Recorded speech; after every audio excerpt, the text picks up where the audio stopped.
So Keanu Reeves is unleashed once again amongst bullets and blood-soaked carnage as the world's most dangerous man.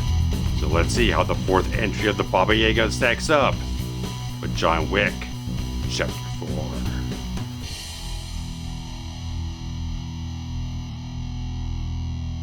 With the price on his head ever increasing, legendary hitman John Wick takes his fight against the High Table Global. From the Moroccan desert, through Osaka Continental, to Berlin, he seeks aid to maneuver a way out of their eternal ire. With the New York Continental condemned by the Marquis de Gramont, who wants to send a message to all who stand against the High Table, Winston aligns himself with the Bowery King and John to rebuild his kingdom. With the Marquis given full power and resources of the High Table, the odds escalate against John and his allies, especially when friend and blinded hitman Kane is unleashed to eliminate Wick once and for all. With a tracker on his tail waiting for the bounty to rise high enough to take him down as well, John's only way out is to challenge the Marquis to single combat to gain his freedom once again. So John Wick Chapter 4 has hit theaters as of March 24, 2013, working off a budget of about $100 million, which is building up further and further off the last couple of films, where the budget has increased incrementally, but also thankfully the box office has returned just as much in that regard, and this one is looking towards the biggest box office opening of the entire franchise. And the film's running, Chad Stahelski, the director of the film, has said, minus credits, the film runs about 2 hours 38 minutes long, so tack on about another 10 or so minutes after that for post-credits, stuff like that. It is the longest running one of the franchise, and people are kind of divisive about whether or not the thing probably was justifiable in that regard, because we're getting a lot longer films released as of late, such as like the Batman, last couple of Avengers films, and things here and there in that regard. This one does get to a point where it does have sort of a justification for the length, but there are a couple points in time where some of the action sequences, even though they're fantastic, brilliant type of things, there are moments here and there, whatnot, where it feels like, okay, this is going on just for the sake of kind of extending out the sequence and do some other cool, interesting, innovative type of things. So you can kind of get to a point where maybe some of the things feel like, okay, I'm not seeing like what's the objective getting on with this sequence going on so very long, despite how good the sequences are. So I felt that in a few points of time, which was a little bit of extension of how long the cinemas are kind of putting out such long previews. Like I get like 7 or 8 previews ahead of the thing. I'm sitting there for about 20-25 minutes waiting for the film to start, watching a series of previews and stuff like that. So it felt kind of reminiscent of that. So okay, I'm seeing a lot of things that are interesting here, but just need to get to the point of the sequence here, and sometimes it takes a little long, so it's getting a little bit of indulgent going into these sequences and just playing with things as much as they want to, but kind of loses a little bit of the succinctness you possibly could get with a very well to the point sort of action sequence in that regard. But the fact is, I think Chad Stahelski at this point in time has completely cemented himself as one of the absolute best action directors out there, someone up to the snuff of like John McTiernan, Richard Donner, Walter Hill, stuff like that. Guys who really know their stuff, knows how to craft it magnificently and put a lot of style into what they're doing and craft good stories around those sequences. So I think it very much has gotten to the point where he can be nailing anything he possibly gets put in front of him. So great things in that regard. And everything going on, one of the best things in this entire franchise has been the casting they've done over the board, across the board of everything they've gotten involved with this whole thing.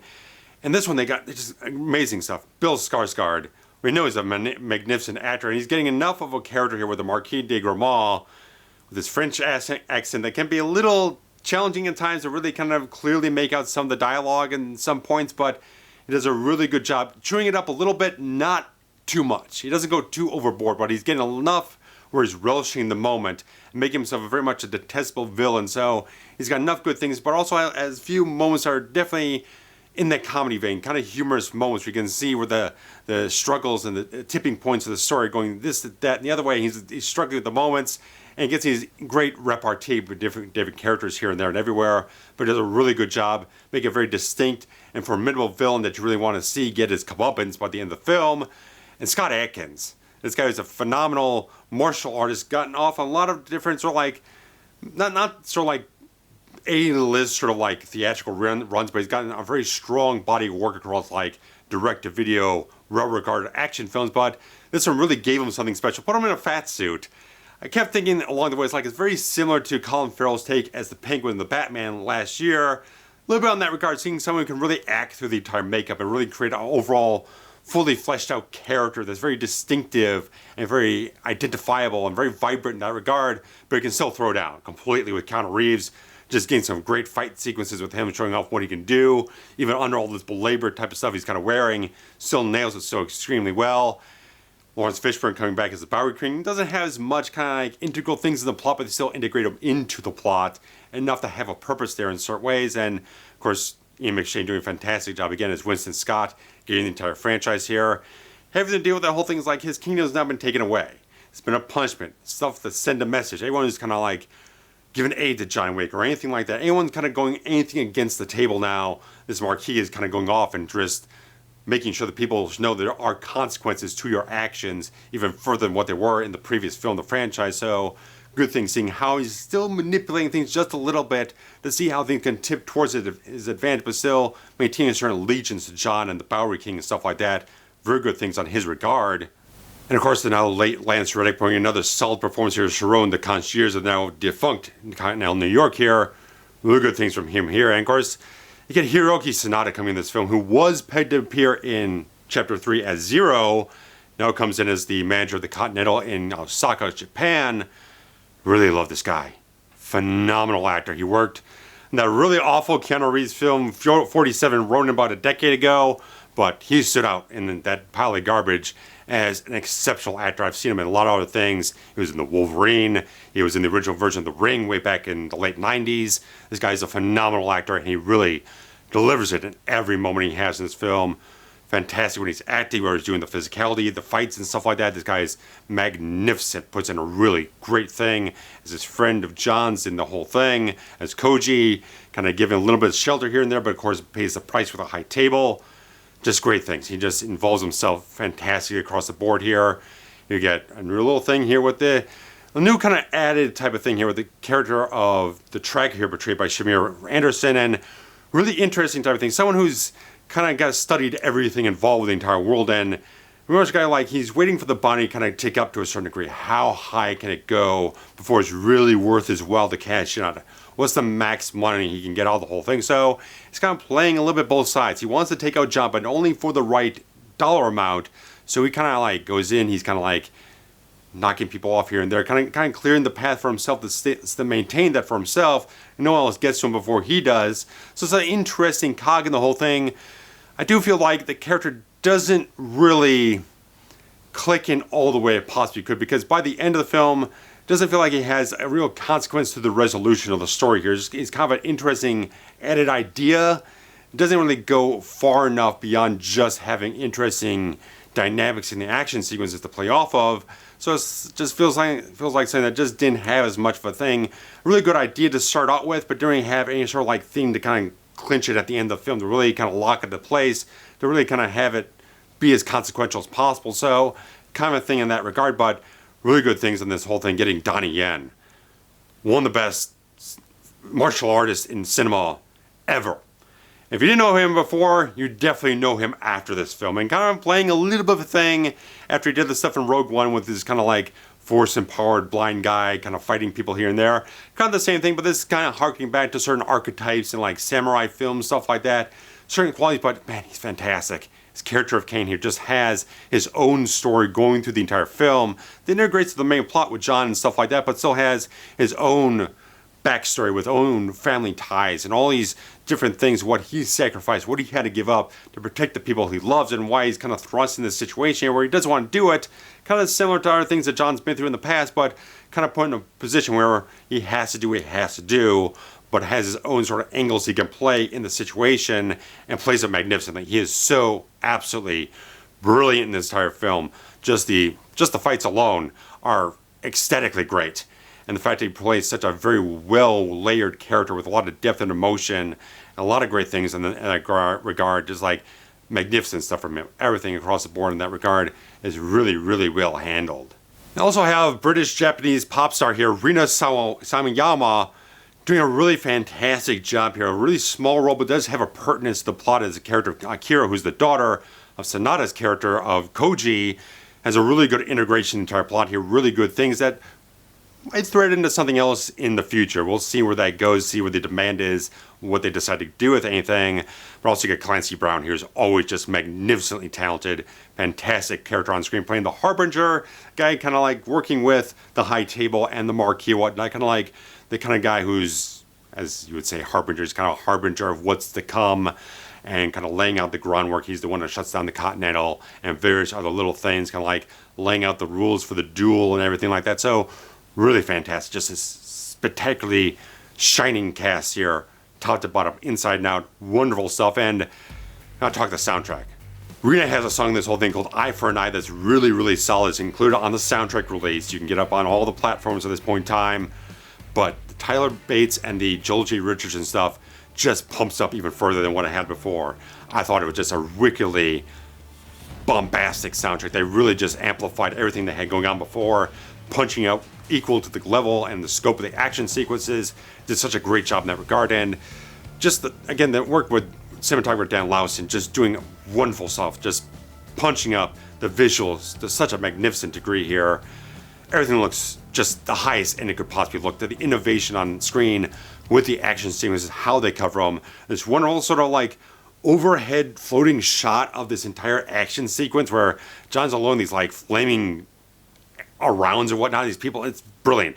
Everyone was just completely losing their minds on the sequence in the film, watching the theater, awesome type of stuff. Just everything involved, top to bottom, the technical qualities of this film are outstanding. The stunt work, I didn't take note. I meant to take note of like the list of freaking stunt people, because the amount of freaking people that John and everyone else is kind of tangling with and dealing with and fighting here and there, dozens, maybe over 100 people, maybe 200. God knows how many stunt people they employed on this film to create the cannon fodder and the action so amazingly well in this whole film is immense. Just everything they had going on, where they have the siege of the Osaka Continental and the nunchucks come out and all these different things, just constantly using different things. They're using nunchucks and swords and bows and arrows and axes and all this type of stuff. They're just varying it up as much as they can, creating things that are also involved with Carfu and stuff like that. Everything. Just like at a certain point, it's like, yeah, we haven't had a car chase. We haven't had something with a car going on, and they have this entire elaborate sequence going on in Paris. Phenomenal type of stuff. Everything they've done on a stunt level, this entire franchise, has been on an impeccable, untouchable level. You can't really just match it in any type of way. And it all comes from Chad Stahelski's in imagination, his direction, his planning, all this type of stuff. For a guy who was a stunt performer years ago, that's how he met up with Keanu and got involved with him. All this type of stuff. This guy has made a name for himself, absolutely cemented in stone in that regard. There are some things, not touching on spoilers or anything, there are some things probably towards the end of the film, how the film resolves itself. It's leaving me a little bit on the conflicted side of stuff like that, but maybe later on down the line we can talk a little bit more about that. But right now it's just like everything comes off very, very well in that regard. Just like the story has its reflective moments, its poignant points in the story to reflect on the emotions of the characters, where their journeys have been and stuff like that, to really kind of see a little more depth to this entire thing and really kind of adding that. They're not just making a clear-cut type of thing. It's a simple plot, but they're adding character into it. They're adding depth to it, dimension to it. The plights of the characters really resonate as the story goes on and tries to make those moments a little bit just kind of poetic to a certain degree. There's certain qualities that feel a little bit more down to a soul of the character and stuff like that. So I feel like they've done a really fantastic job writing these characters, developing things, evolving things forward. This one probably could have been split into two films if you wanted to. I think there was chatter around saying they were going to do a 4 or 5 back-to-back, but it feels like they just kind of combined both films into one mega gargantuan type of thing and kind of like melded certain plot points together and stuff like that they probably had before. I think it comes off extremely well. I think everything comes off very, very satisfying to so many great degrees. Again, Keanu is doing a fantastic job. Fantastic. I think he's so much on top of things. Just like he always steps up his game. He's always feeling like he needs to get further, he needs to train harder, get into things further, and just dig down deeper into the character. He's going further with the action, but getting further into the character, deeper into the core of it, what the purpose is of the character moving forward through the story, stuff like that, and just exploring those relationships he has. Because when we left off on 3, you feel like maybe that thing with Winston is kind of fractured. Maybe it's going to be more adversarial at this point in time, and there's still some pivot points where things could go either way about the trust between people, but there is a certain bond that is undeniable between certain characters here that does flow through and has certain different places it goes in the entire film. So it's very satisfying in that regard. So I think everything comes off very well. I think, again, Bill Skarsgård really nails a really solid villain here that doesn't get too physically involved with things, but he's playing the puppet master type of things, pulling the strings and kind of trying to manipulate people towards certain ends or trying to cut people off the legs and stuff like that. So it's like very well calculated villain to kind of pinpoint different things, to kind of cut certain things out from the resources of John here and there, but doesn't entirely go the way he wants to, despite the volume of people he keeps throwing at him. And there's certain other things in the film that are just very, very satisfying sort of references, homages to certain other things here. I absolutely love those certain moments later in the film where we're getting to Paris and all the hitmen get unleashed on John. I knew exactly what they were doing at right at that point in time. Fantastic homage. If you pick it up, you'll be better off for it. So guys, I think Chapter 4 does a really solid job here. I think it does wrap up a lot of interesting storylines and leaves a few other threads going on if they want to pull off on spin-offs or things like that. There's still other things they want to explore. They've got the spin-off they've already shot called Ballerina, which I believe is coming out next year. Ian McShane, Lance Reddick, and Keanu Reeves all shot cameos for that thing. They're working on the Continental TV series, which is going to be set in Los Angeles, not New York, but still have certain ties to things going on in the larger world. So there's still things open in this entire world. They didn't just shut off everything and blow it all to smithereens. They still have things there where they can explore further and other projects they want to go forward. So more power to that whole thing. So I'll definitely be interested to see what they go forward on with any other thing in the franchise. But I think they really just have done great things in this franchise, where I don't feel there's any particular weak link anywhere. There's some things I have certain problems with in some place here and there. Some things didn't work off quite as strongly in some installments here, but overall I think each film stands up as really solid action films. They're done with such style and reverence for the franchise and all the different things and everything they have going on for the genre here. I think they've done a fantastic job to weave an entire franchise here that really stands up against anything else out there in that regard. So let me know what you guys thought about the entire film, and just weave it all down below in the comments and give me the thumbs up and the subscribes and share the links around. And there's always this Patreon to contribute something every month. You'll early access to everything we put out here, and also Super Thanks feature to kind of contribute any dollar amount you want to anything on the YouTube channel. Anything you encounter that you really like, just hit that button and donate whatever you want. So guys, thanks so much. Take care. Bye-bye.